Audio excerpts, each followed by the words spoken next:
What's going on, you guys, and welcome back. It is your boy Elio here with another video, or shall I say Minecraft Steve, because I'm wearing this creeper jacket. Though I'm not a fan. I'm not a fan of Minecraft at all. Doesn't mean that I don't like the style. But anyways, in today's video, we have the schedule maintenance notes for February 23rd, 2020. This is going to be quite spicy, so let's go ahead and dive right into it.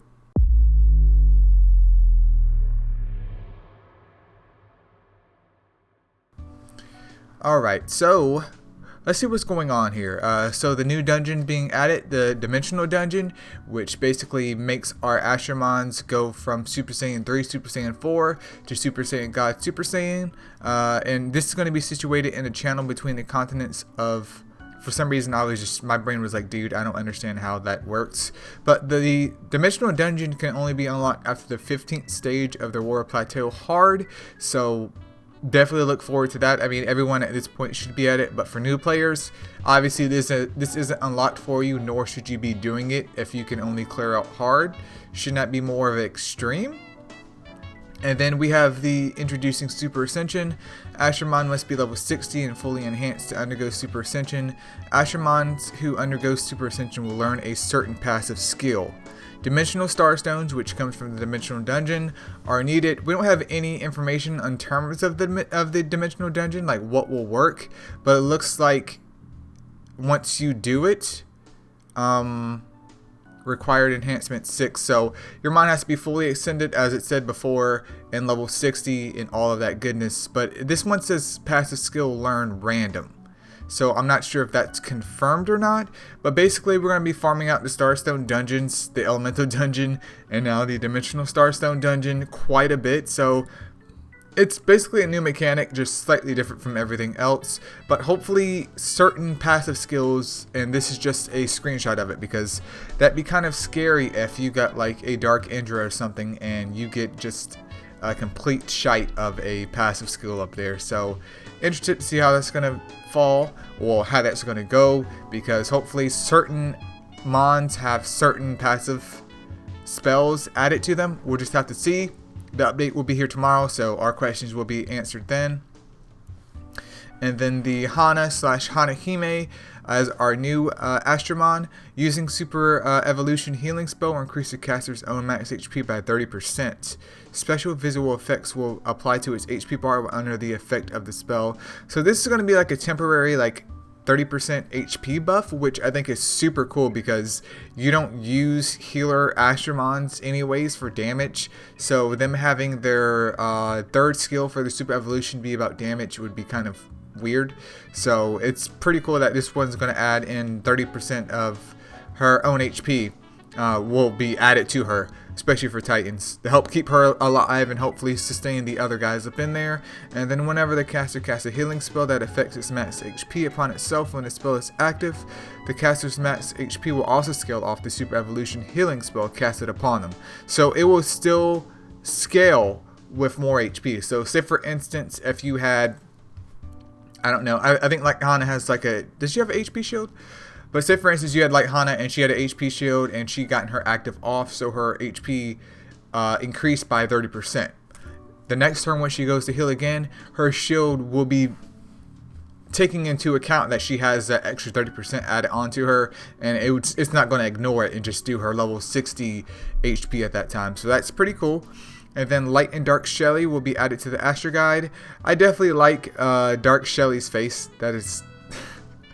That is like everyone before this update, and hopefully Light Shelly will be everyone after this update, but we will have to see about that.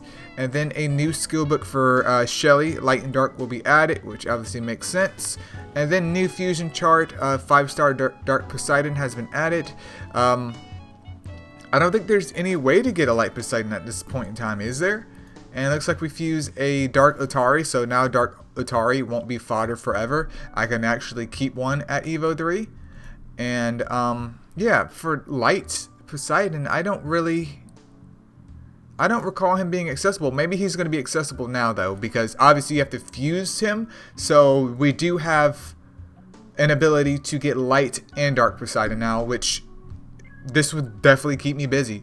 I mean, I'm working on my beetles right now because I finally finished up bolt wings, but this will be the next one, or this will be something I can work towards at the same time, so I'm super stoked for that. Not saying I'm going to do anything with these mons other than have them rot in a box, but hey, I do what I want. And then all leader skills are now usable everywhere, which is just a complete boggers. That's wonderful. So there's a couple of Astromons that are now getting a slight boost to their skills as well, just to kind of make them, I guess, a little bit more viable. So Monkey Key is getting an attack power increase by 5% from his current leader skill, which Monkey Key is just useless anyways. Seastar, Cosmo, and Rudolph will get an additional crit boost for their crit leads. Jiangxi and Atari will get a 10% increase to their death blow abilities.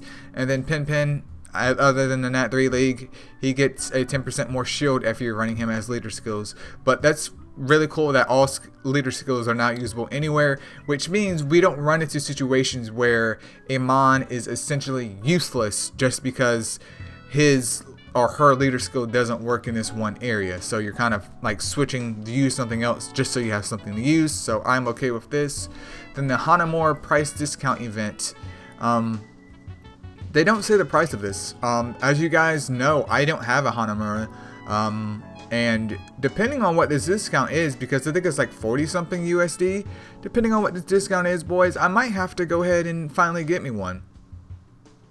We'll definitely have to see about that, but if it's a decent discount, I'm not saying that it has to be for free. I'm not saying it should be like 15 bucks either, but we'll have to see. They'll probably take like $2 off and be like, pay up, buddy, pay up. So variant Holy Gleam package is available for purchase. Donate if you want to donate, because that Holy Gleam could be the difference in between your next PB in Titans. And then also the Dimensional Starstone package. It apparently costs 100 Starstones. We'll see for sure tomorrow, but apparently it costs 100 Starstones. So you would have to buy 2 of these to get any benefit from that. And then 100 energy and 200,000 gold. Go ahead and give me 1,000,000 gold, man. Give me about 1,000 energy and make that really worth my money. Light and dark Yuki packages. Donate at your own discretion. Same thing with Banshee, which if you guys are picking in between Yuki and Banshee, just go with Yuki. Just go with Yuki. Heroic Secret Egg Pack 1 and 2. Once again, you can take the gamble if you want. Just don't be walking out of here with sad faces because you didn't get what you want, because you cannot control that. Carnunos is coming back, and I'm super stoked for that because I can't remember. I don't think I picked up a light one.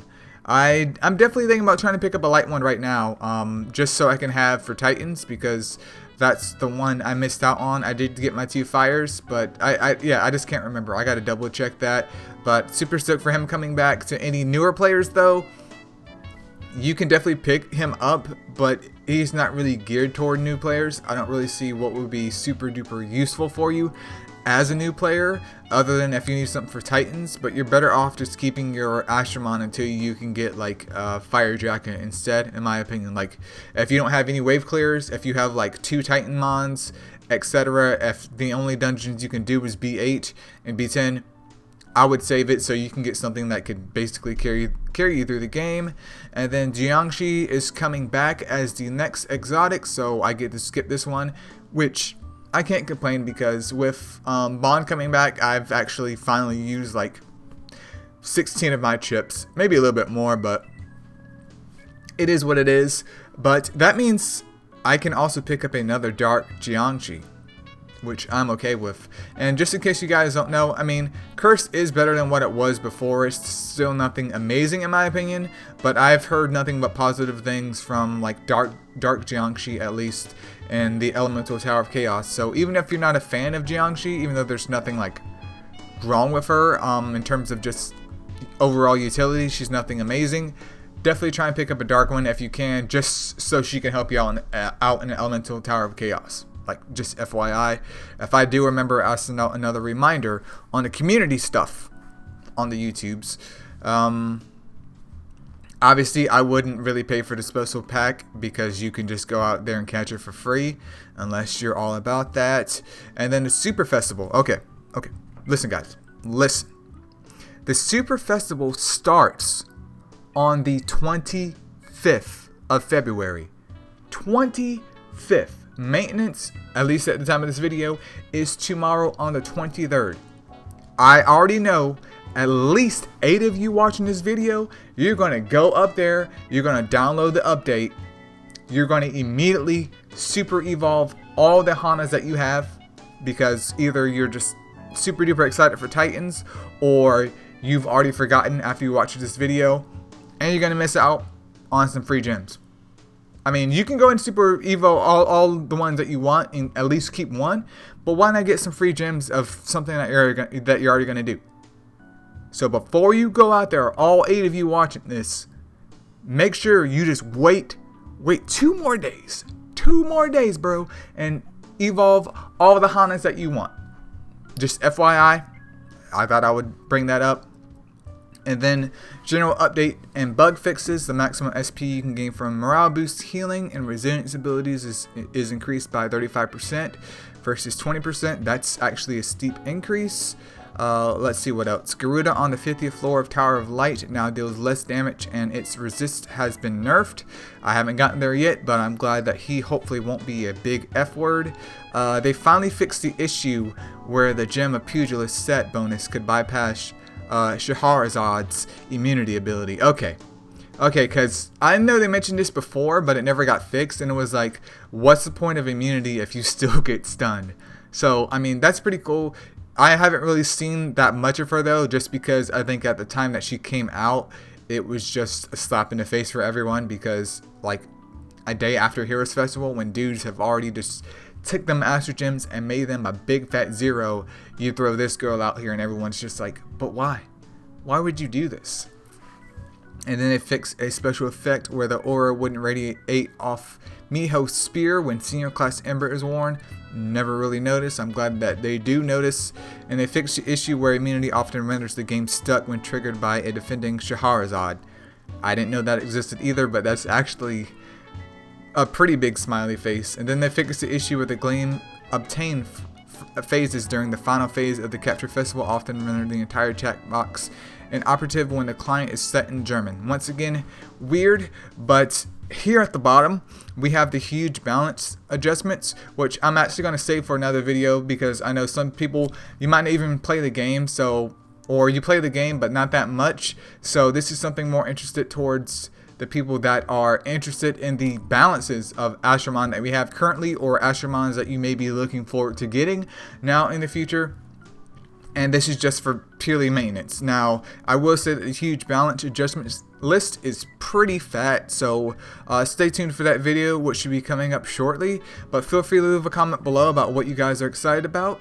I'm personally looking forward to Light and Dark Shelly. Not saying that they're going to be any good at all.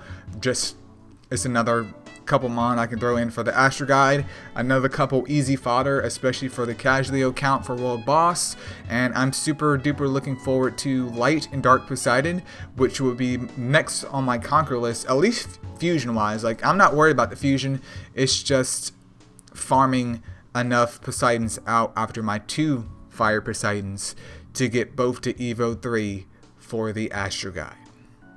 That's going to be interesting. But this is the end of the video, you guys. Feel free to leave any comments below about what you're excited about or what you're looking forward to. If you are one of the 8 people that always do Super Evolution Festivals as soon as maintenance goes down for the new Astramon, feel free to leave a comment below and tell me why. Because I don't want you coming into the comments or Discord with a sad face because you missed out on extra gems because you couldn't control yourself. See ya.